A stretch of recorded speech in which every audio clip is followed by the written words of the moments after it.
While these aren't how-to videos, some of the problems I had with this £500, almost 100,000 mile VFR800 can be sorted if you know what to look for. So here's how I cured the juddering clutch.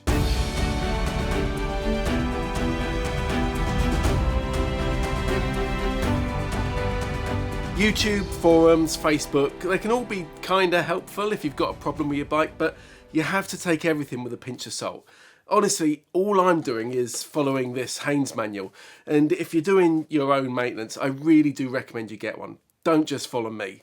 Bike Social members save 20% on Haynes manuals, as well as getting access to literally hundreds of other great offers, discounts, track days, training, and more. I use the 10% discount off at Halfords regularly, so do check it out.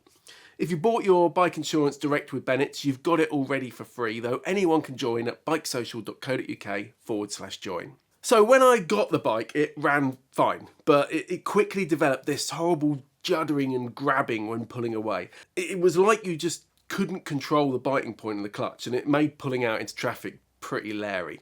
Doing your own servicing can obviously save you a fair bit of money as long as you don't cock it up, and you do have the satisfaction of knowing exactly what's been done.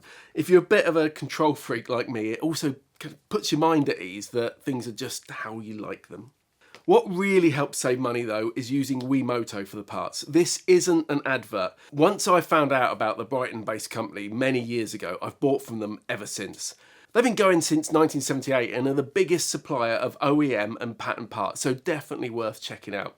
And despite the stickers everywhere, they don't sponsor us. I just like stickers and I really like Wimoto.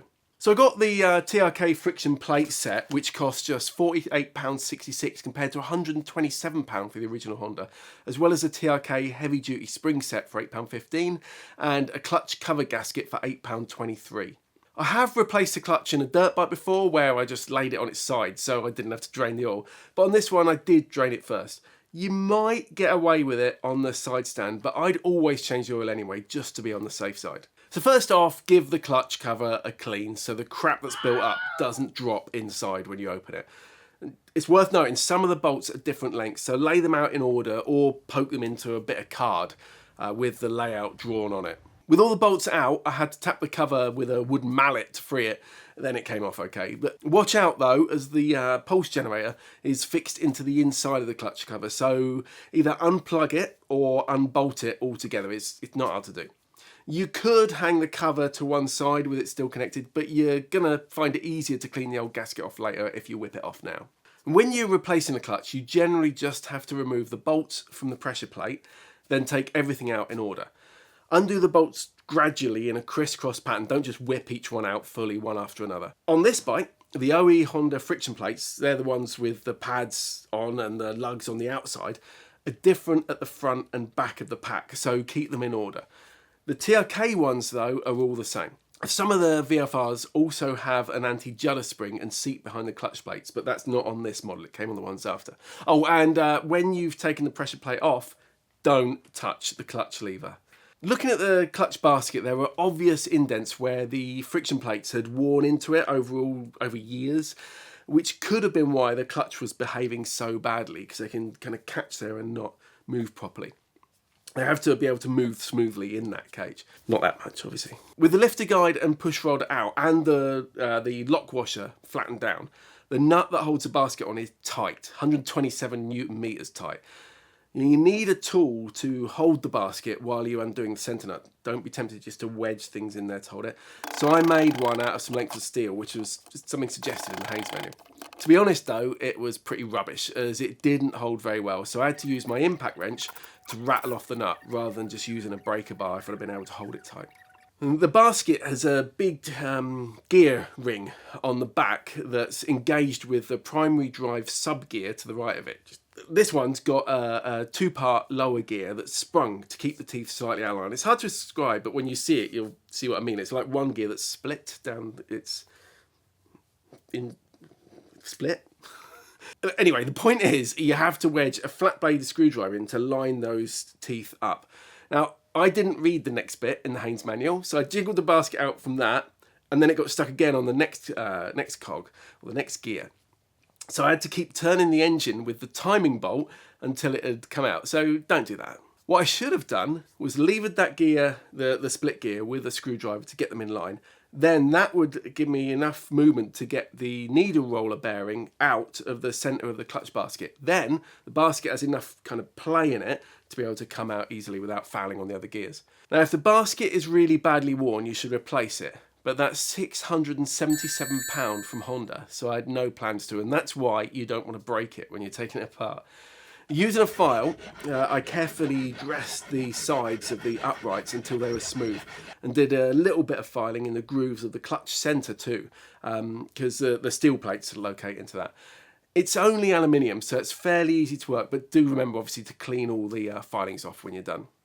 All my faffing about had dislodged the spacer that keeps the oil pump gear in place behind the clutch basket. So make sure that's back in and the chain is properly located, because otherwise you can put the basket on and it doesn't go all the way back, and if you don't realise, bad things will happen. Once that's all in, pop the basket back on before sliding the needle roller bearing in, and then it's all in place. And this is where I do reckon it's worth buying a proper clutch holding tool. You can get it at Wiimoto for £33.20. And as the tool I'd made just kept skipping off as I tried to torque up the nut, I wish I'd had one. I should have stopped, bought one and waited for it to come. What I did, and please don't copy this, the nut was clearly going back on exactly where it was, so I could see where it needed to get to. So I gripped the basket as best I could, then used my impact wrench to rattle it back to the same position. Oh, you're meant to replace that nut too. Yeah, just like do it properly if you have to do this. With the lock washer staked back in, you bend that washer back to make sure the nut can't move. The new clutch plates just slide in, alternating with the steel plates. You don't need to soak the new friction plates in fresh oil before you fit them, but you should give them a coating of fresh oil so they don't see. So obviously engine oil the same as going in the engine. Then the pressure plate goes on. The new springs, which you don't have to replace, but it was worth it while it was apart. Then the bolts. Again, do them up in a crisscross pattern gradually, and they only have to go to 12 Newton meters. I'm pretty obsessive about torque settings, so I have a torque wrench. I'd say it's worth buying one if you work on a bike. It should last you a lifetime. You can always get it recalibrated. Probably the most awkward part of a clutch change is getting the old gasket off the cover.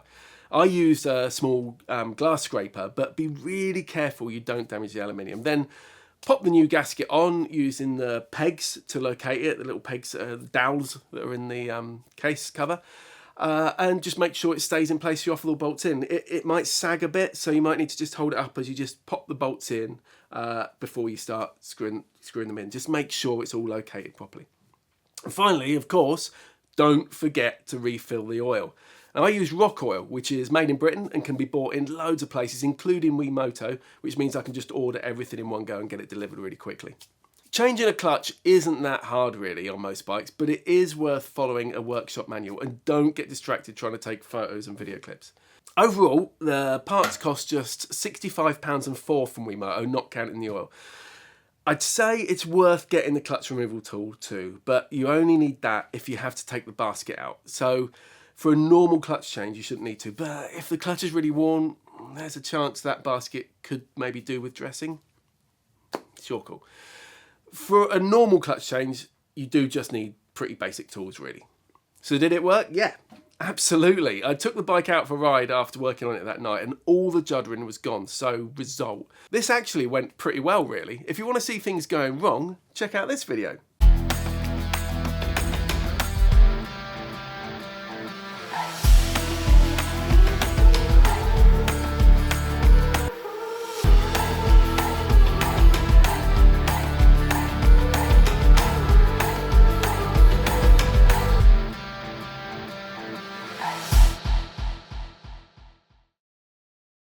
Yeah, look, I'm conscious that it's been a long time since the last video and that I promised a lot of these.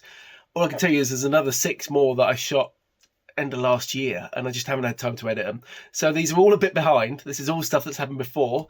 The bike's not working very well at the moment, but there's a lot to catch up on. So stay subscribed, keep a lookout, and there'll be some more videos coming as soon as I can get them out.